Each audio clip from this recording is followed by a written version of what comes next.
지난달 30일이었죠. 광주로 향했던 고 전두환 씨 손자 전우원 씨가 있습니다. 그런데 여러 사과, 5.18 희생자 유족분들한테 사과 행보도 했는데 어제 그 이유에 대해서 직접 입을 열었습니다. 한번 얘기 들어보시고 이어가 보도록 하겠습니다. 제가 있다는 것 자체가 큰 죄라고 생각을 했어요. 그 전두환 일가의 가족의 구성원으로서 광주에 간다는 것 자체가 너무 많은 분들에게 상처로 남을 것 같았습니다. 그래서 그 묘지에 가서 참배를 드릴 때 제가 할 수 있는 최선을 다하고 싶었어요. 그래서 제가 그때 입고 있던 것 중 가장 좋은 게 코트였고 코트를 사용해서 다 닦아드리고 싶었습니다. 그리고 당연히 그보다 더 좋은 게 그 자리에 있었다면은 그걸 사용해서 닦았을 거예요. 인터뷰 내용 중에 아마 저희가 당시 영상에서도 가장 관심 갔던 대목이기도 했어요. 코트로, 자신의 코트로 무슨 옆에 있는 물수건이나 그런 걸로 닦은 게 아니라 자신의 코트로 희생자 묘비를 닦았단 말이에요. 그 부분에 대해서 뭔가 얘기를 했네요, 하정은 평론가님. 네, 그러니까 이제 자신이 할 수 있는 최선의 행동을 하고 싶었다는 거죠. 아하. 그런데 그때 자신이 갖고 있는 것 중에서 가장 값이 나가는 게 바로 코트였기 때문에 코트를 벗어서 닦아드렸다는 겁니다. 이런 대목을 바로 저 보면, 모습이에요, 네. 예, 그렇습니다. 이렇게 말을 하는 거 보면 뭔가 자신의 행동에 정말 단순한 보여주기가 아니라 또는 즉흥적인 뭐가 아니라 진정성이 있는 것 같은 그런 걸 엿보이게 하는 말들이고, 그리고 또 전우원 씨가 전날 5.18 민주묘지 방명록에 글을 썼는데 그것도 화제가 되고 있거든요. 그때 내용이 뭐였냐면 저라는 어둠을 빛으로 밝혀주셔서 감사드립니다 라고 하면서 민주주의의 진정한 아버지는 여기에 묻혀 계신 모든 분들이십니다. 이렇게 썼는데 네. 바로 이 부분이 화제가 된 겁니다. 아하. 민주주의의 진정한 아버지는 여기에 묻혀 계신 모든 분들입니다. 이게 왜 화제가 됐냐면 네. 과거에 이순자 씨가 민주주의의 아버지가 누구인가라고 묻는다면 저는 우리 남편이라고 생각한다 라고 얘기를 했었거든요.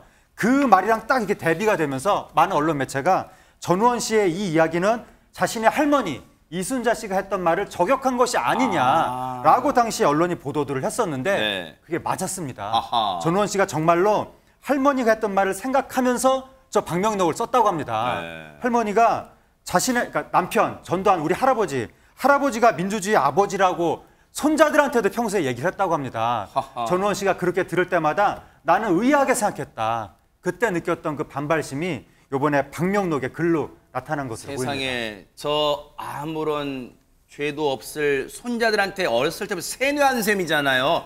민주주의의 아버지야, 너희 할아버지가 이렇게 손자한테 세뇌를 한 셈이에요, 이순자 씨가. 그런데 사실 전우원 씨는 그동안 유튜브 방송에서 고 전두환 씨 할아버지에 대해서 학살자 이런 표현 서슴지 않았고 그다음에 비자금 이런 거 폭로를 했단 말이에요. 그런데 이에 대해서 가족들은 이 발언에 대해서 어떤 반응을 보이고 있을지 궁금하잖아요. 전우원 씨 입을 통해서 들어보시고 이어가 보도록 하겠습니다. 하자마자 모두가 저를 말리고 저희 친형 같은 경우는 경찰에 신고를 해서 저를 정신병원으로 넣으려고 하고 매일매일 두렵고 무섭습니다. 어떻게 해코지를 당할까 봐도 무섭고 항상 최악의 시나리오만 머릿속에서 그리는 것 같아요. 아무래도 대한민국에서 그래도 자본력이 가장 센 사람들 중에 한 명인 저희 가족들을 상대로 하고 있으니까 두려워요. 이게 전현 평론가님 사실이라면 정말 저희도 두렵습니다. 왜?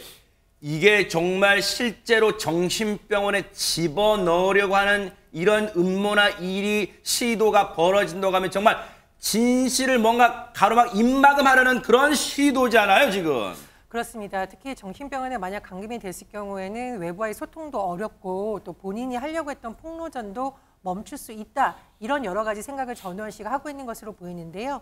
전우원 씨가 밝힌 내용에 따르면 전우원 씨가 입국하기 전에는 그래도 가족들이 손을 내미는 분위기였다고 해요.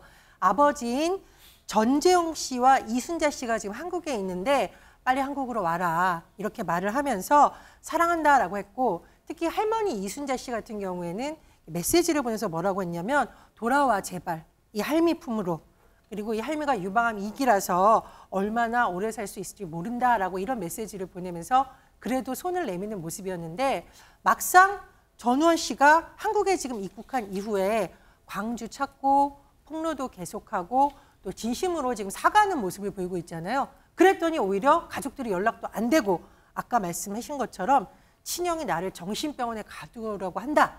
이렇게 지금 주장을 하고 있는 상황이기 때문에 하루하루 굉장히 좀 불안하고 어려운 상황에 놓이는 것으로 보입니다. 오히려 조영은 원장님, 네. 애초에는 초반부에는 가족들이 뭐 회유도 하려고 하고 자 그러지 말고 돌아와 가족품으로 뭐 할머니 이순자 씨는 할미품으로 돌아와 그랬는데 네. 그런데 이후에는 정신병원에 넣으려고 시도하고 근데 더 나아가 이제는 가족들이 연락을 피하고 있다. 오히려 연락이 안 되는 게 더 불안할 수 있어요. 어떻습니까? 네. 지금 전우원 씨를 많이 회유를 해서 나름대로 통제하려 노력들을 했던 것 같은데요. 전우원 씨가 지금 통제가 안 되니까 그렇죠. 이제는 감금을 시키거나 이제 이런 식의 어떤 협박이나 위협을 주고 있는 것이 아닐까 하는 추측이 들고요. 어허. 지금 우원 씨 입장에서는 계속해서 본인이 라이브 방송을 하는 이유를 설명을 했는데요. 네. 그나마 안전하게 느껴진다라고 했어요. 아. 지금 가족이 굉장히 두렵고 무서운 대상으로 느껴지는 겁니다. 아하, 그럴 수 있겠네요. 오히려 이 세상을 향해 유튜브 방송, 라이브 방송을 하는 게 오히려 사람들로 하여금, 대중들로 하여금 더 공개적으로 보호받을 수 있다, 안전망이다 이렇게 생각할 수 있겠어요. 전우원 씨 입장에서는. 근데 손정희 변호사님, 그러면 불안한 마음에 혹시 비자금에 대한 폭로는 그럼 여기서 중단 혹시 이런가요? 어떻습니까?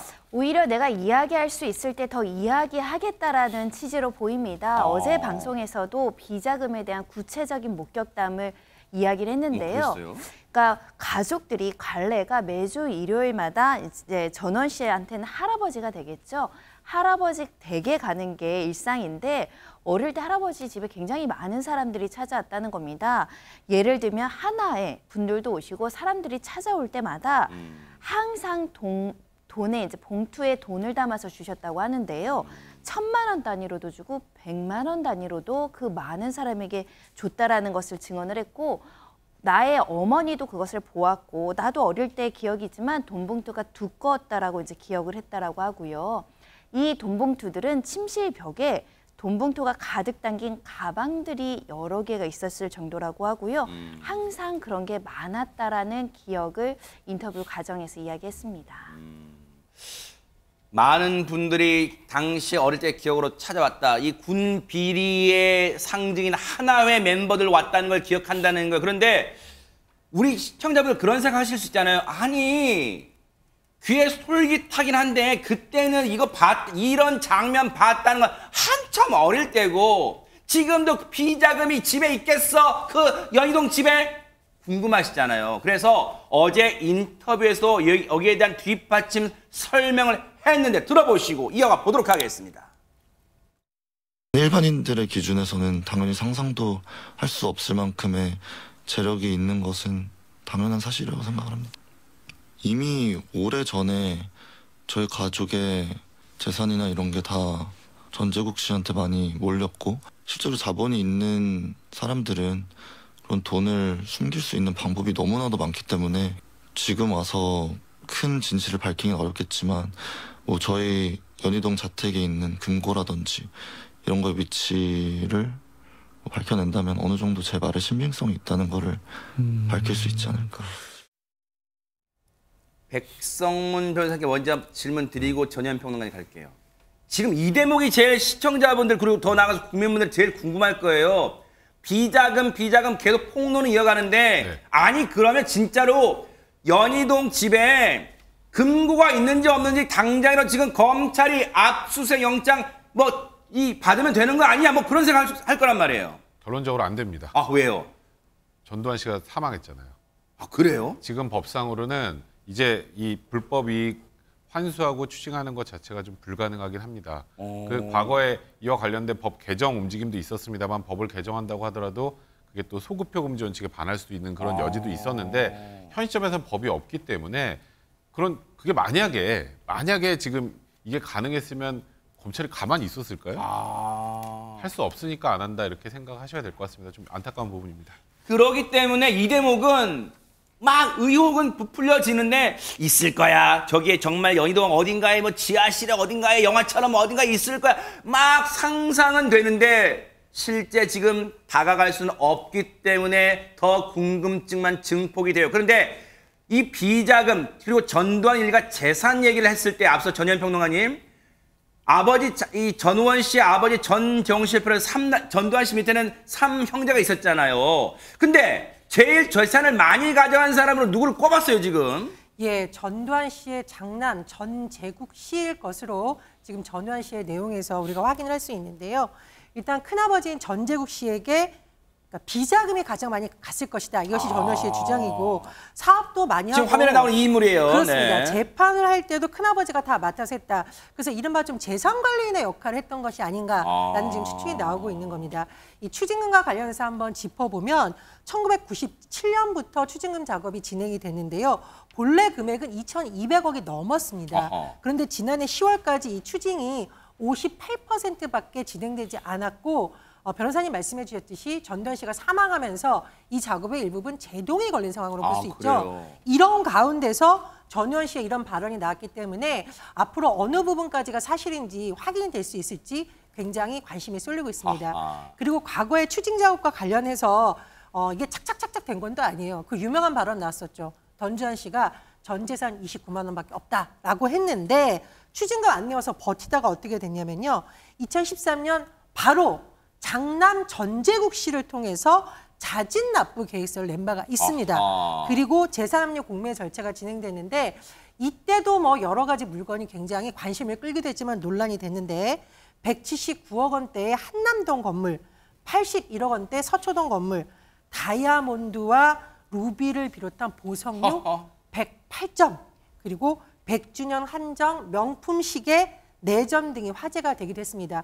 어쨌든 마무리되지 않은 작업이다라는 추론에 힘이 실리는 모습인데요. 앞으로의 상황 더 지켜봐야겠습니다. 고 전두환 씨가 추징금 내지 않았던 게 1,000억이 좀 못 됩니다. 900억이 넘는데 2013 딱 10년 전에 전두환 씨의 추징금 납부를 약속했던 장남 전재국 씨의 발언을 좀 들어보시고 이어가 보도록 하겠습니다.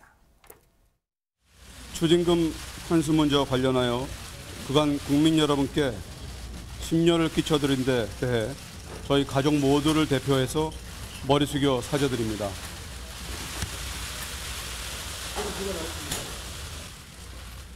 앞으로 저희 가족 모두는 추징금 완납 시까지 당국의 환수 절차가 순조롭게 마무리될 수 있도록 최대한 협력할 것이며 추가 조사에도 성실하게 임하겠습니다. 다시 한번 가족 모두를 대신해서 국민 여러분께 머리 숙여 사죄드립니다.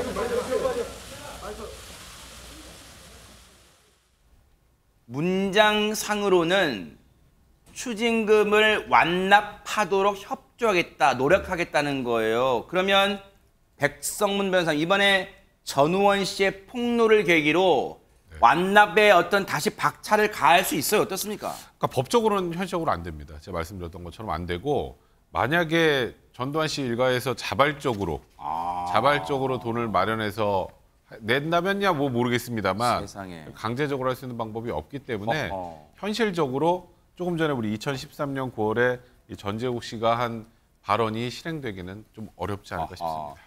여기까지는요, 손정혜 변호사님, 전두환 씨 일가에 대한 문제잖아요. 뭐 비자금 등등등, 추징금 등등등. 그런데 전우원 씨 본인이 받고 있는 혐의도 있잖아요. 그 문제는 지금 어떻게 돼가고 있습니까? 일단 마약에 대한 문제가 여전히 남아 있습니다. 수사 중이라고 말씀드릴 수 있는데요. 전우원 씨가 이런 관련한 비자금 폭로나 사죄의 의사표시를 하면서 동시에 마약 투약한 그 현장의 모습을 생중계한 적이 있었거든요. 본인은 모든 분 앞에서 내 제약을 공개하고 싶었고 공포에 휩싸여서 제대로 된 행동과 판단을 못했다, 잘못했다라고 생각한다라고 하면서 반성의 태도를 보이고는 있지만 일단 현행법상 금지된 마약류를 투약한 건 사실이기 때문에 경찰로서는 수사하지 않을 수 없고요.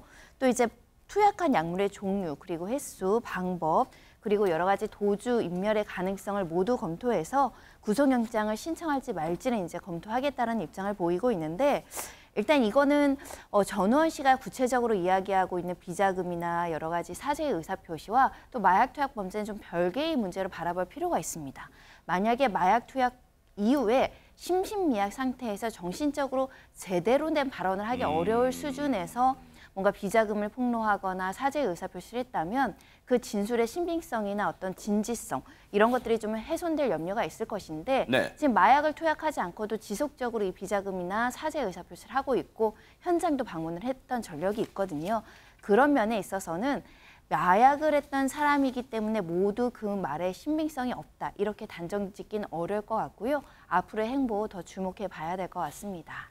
어쨌든 전우원 씨는 한국에 있는 동안 계속해서 이른바 라이브 방송, 유튜브 방송 등을 통해 자신의 입장을 계속 알리겠다는 입장인데 취지인데 앞으로 어떤 혹시 폭로 내용이 추가로 나올지 뉴스파이터도 눈 부릅뜨고 지켜보도록 하겠습니다. 보고 계십니까? 대박 사건. 네, 안녕하십니까? 김명준입니다. 여러분과 함께하는 뉴스파이터. 다양한 소식과 뉴스를 보고 싶으시면 화면 오른쪽을 꾹 눌러 구독해 주시길 바랍니다. TV로도 유튜브로도 여러분께 한 발 더 다가가겠습니다. MBN 뉴스와 뉴스파이터를 사랑해 주셔서 고맙습니다.